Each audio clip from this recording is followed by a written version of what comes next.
right. Mr. Gillen, do you need a minute before we dive in, or can we get started? No, we're ready to go.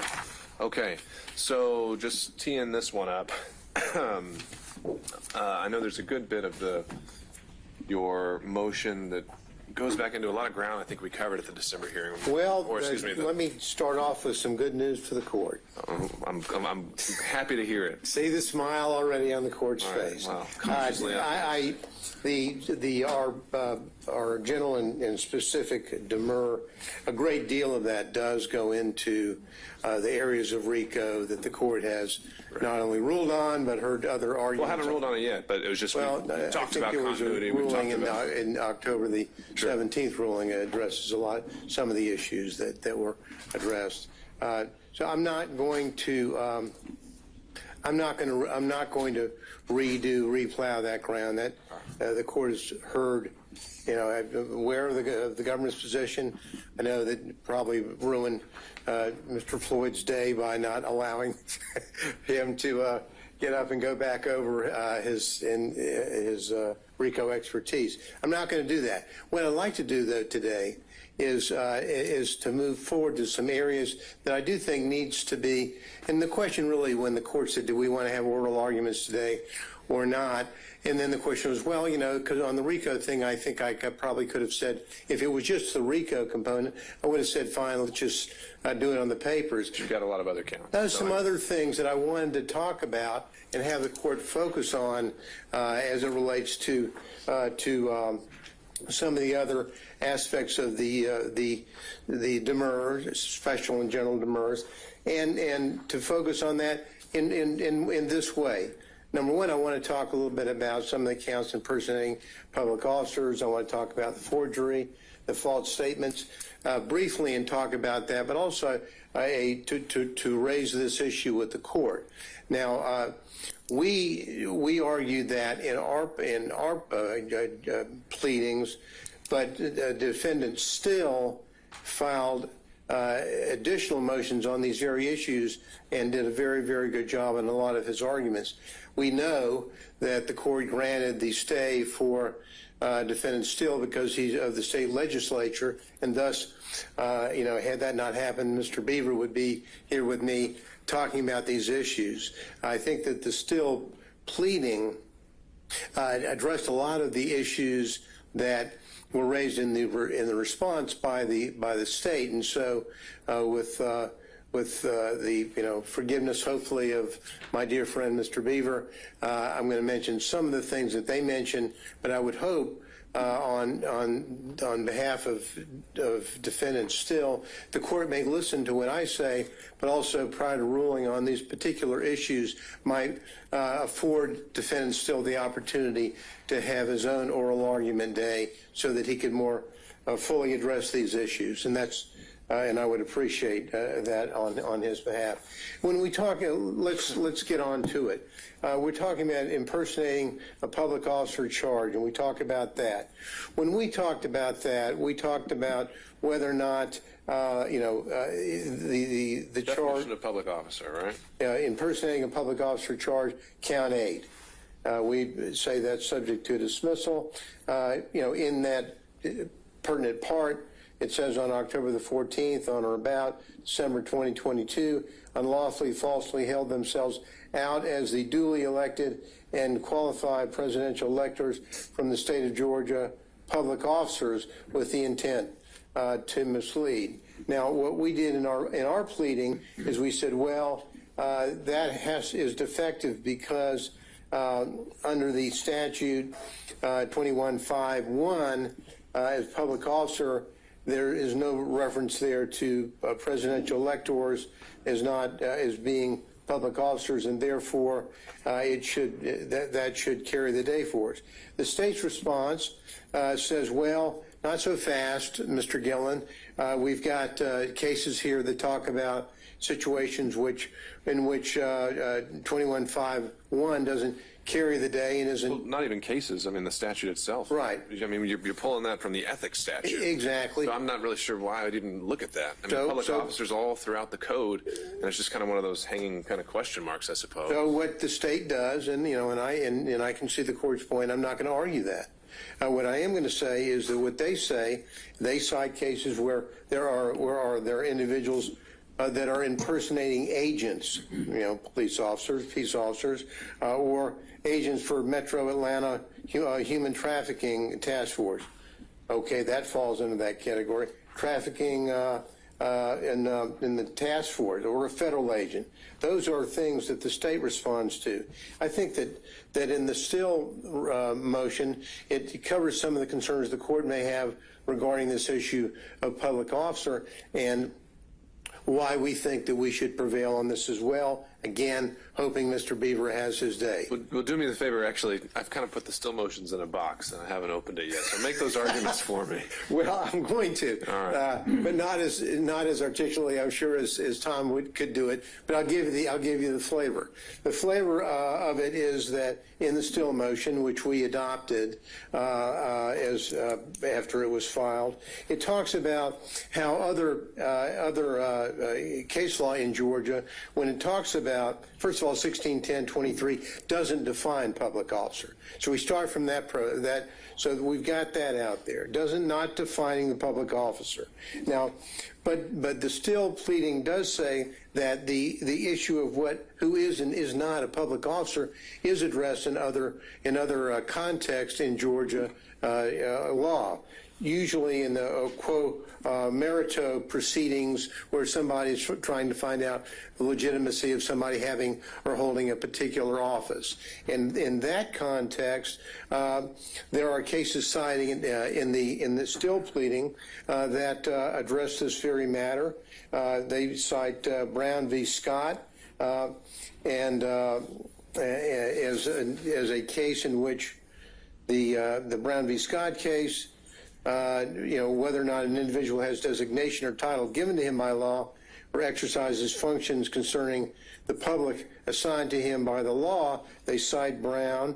That doesn't, the inquiry doesn't really end there. The Georgia Supreme Court has noted the term public officer involves the idea of tenure, duration, fees, emoluments, and powers, as well as that of duty. And so that's McDuffie v.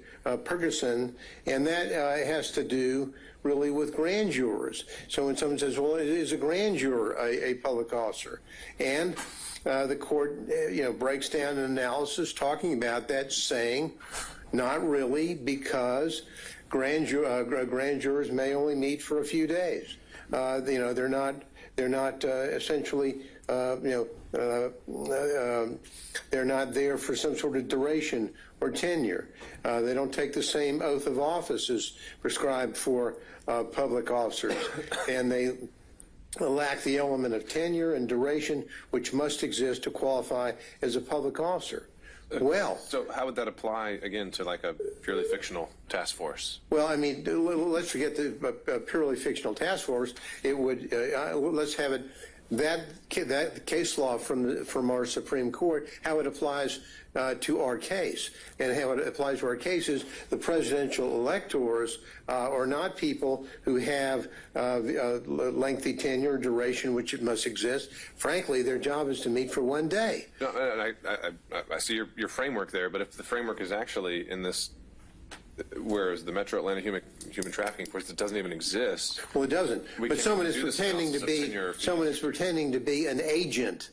Maybe they're a part-time. I mean, it seems like you know what I mean. We might agree to disagree here, because I think that when someone says, "Well, here's my badge. I'm an agent of enforcement of the law for," and then names a particular entity that doesn't even exist. They're pretending to be a peace officer. They're pretending to be an agent for the government, which, by the very nature of that job, would have tenure, would have responsibilities, would fall into the definition that the Supreme Court has given in Brown v. Scott and McDuffie v. Pearson as to what a public officer should be.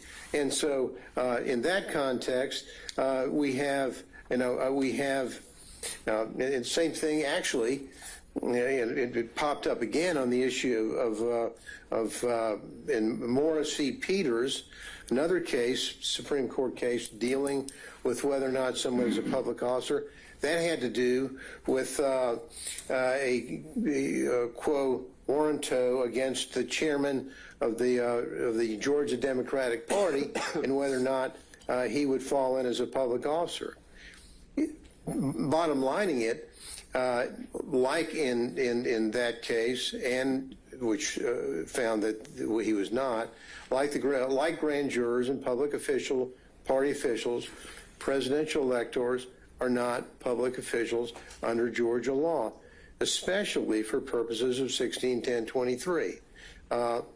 Their jobs, services are temporary, like the grand juries. Their position really only arises once every 4 years. Is limited to a single meeting on a single day.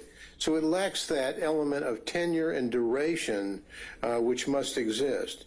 So it's kind of like back to the political case, Morris v. Peters case, which dealt with a state party political chairman nominated in accordance with the rules of their party. But just because the fact that they were nominated by the rules of their party doesn't make them a public official. And like grand jurors, presidential electors they're not receiving their salaries for their service. So all of that, Your Honor, tells us that this particular count is flawed for the very purpose of these electors cannot be under Georgia law public officers. And so we although we agree with the court's initial position regarding the limitation on the definition of public officer in our pleading, good old Tom Beaver and the Still pleading has come forward to rescue us on that point. And so if you look at what they did, and hopefully Tom will do a better job of articulating those points, in their pleading they talk about specifically some other cases that get into either in Texas and I think Utah as well that deal more specifically with this. But for the purposes of argument today, I think that we've sort of got the drift on what I think is happening on the impersonation of public officers. They're not public officers, and clearly under the direction we believe of our Supreme Court, they could not be so judged.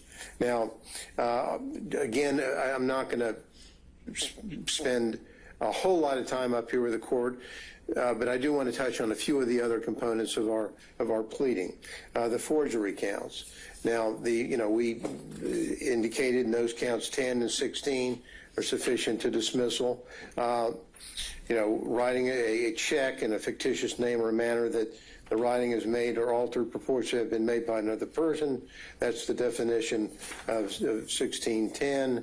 We have what we have here in this indictment is we have an assertion that a writing or other than a check in a manner that the writing has made purports to be made by authority of the duly elected and qualified presidential electors from the state of Georgia who did not give such authority. Now, that's what they allege. Let's break that down as to why, and the state's response to us saying they want to focus on the phrase under the authority, and what we have here is the concept of what is the authority. Who is this on October the 14th? Who was the duly elected and qualified presidential elector from the state of Georgia who did not give such authority on December the 14th, 2020? Now, the answer to that is that as a matter of law, simply as a matter of law, and we're going back Your Honor, to some of the arguments we've made with the court earlier on the issue of supremacy clause were worthy of at least highlighting some of those points to the court for the purpose of making our point here. And that is this, that, under the federal law as it existed in 2020, when the state of Georgia failed to comply with federal law about having an adjudication of any pending controversy or litigation, and as we know, in the public record in this courthouse was the pending and unresolved Trump and Shafer litigation on the election. Now, because that lawsuit was not adjudicated pursuant to federal law, then the state of Georgia lost its ability after Safe Harbor Day, lost its ability to then name who the electors should be. And as we discussed earlier, and I'll shorten the argument, but for the purpose of the record, I'll just make the following points. Once that happens, and it's very, very clear from federal law and from the language from Bush v. Gore, the state, any Dissenting opinion in Bush v. Gore. Yeah, true. But as it points there, it's like it's not. They see it as not even a serious issue, because the clear reading of the statute would say if you don't get it done by Safe Harbor Day, then you have lost out. And once that happens, the power then shifts back to the Congress. So as of by law, we think not a factual issue. By law, on December the 14th, 2020, there were no duly elected and qualified presidential electors from the state of Georgia because of that failure. And so, I understand your point, and I don't want to get too deep into it, but since we're in demur world here, wouldn't your allegation of whether a lawsuit was filed, whether it was pending, none of that's in the indictment? Doesn't that transform this into a speaking demur? Well, we don't think so, and the reason why we don't is the last time I think we quoted the court that the court could take a notice of the pleadings within the court system, and I believe that what we articulated there, and I don't think we had an objection from the state, could be wrong, but my recollection is we didn't. That we then worked from the framework of yes, in this courthouse. There was a filing, a pleading that we're not going, this isn't a speaking demur, it's a part of the court record. Part of the court record says there was a lawsuit that was not adjudicated by Safe Harbor Day. So we don't have to go outside the indictment. It's not a speaking demur. And because of that, by applying the law, these forgery counts, 10 and 16, in our view, must go. Now, the other counts that I would like to, or the other matter I'd like to discuss is the false statement component. And on the false statement counts is that 14? Of 12, 18, and 40 dealing with false statement. Now, here, the issue here dealing with the false statement, for example, is when they're asserting that there was a document that was sent within the jurisdiction of the Office of the Georgia Secretary of State and the Office of the Governor of Georgia, departments and agencies of the government. Now, we've got two arguments to that. Number one, and again, back to Haley. Haley talks about this issue, and when Haley talks about it, the key thing is whether or not there was agency with the key phrase, with authority to act on it. Now, there are two flaws, the fatal flaws the state has as it relates to this issue concerning Haley v. State and on the issue concerning the safe harbor. One, as we mentioned, at that time, There was nothing for the state of Georgia to act upon.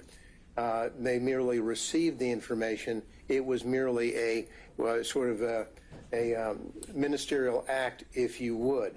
But even more fatal to their argument is the second argument that I made a moment ago, which I won't repeat other than referencing it.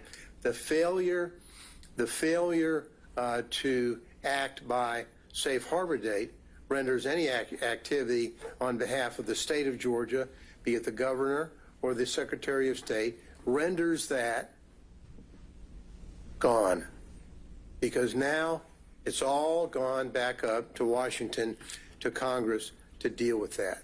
And the government in the state can't now say, or at any time say, well, we're saying that the Democratic nominees or the Democratic representatives for the electors, they ultimately became the duly elected. You don't do that. You don't parachute back into what happened on December the 14th. The world as we know it on December the 14th, there were neither Democrat or Republicans that were duly elected under federal law. And so, given that, we believe that the false statement counts should go. Thank you, Your Honor. All right.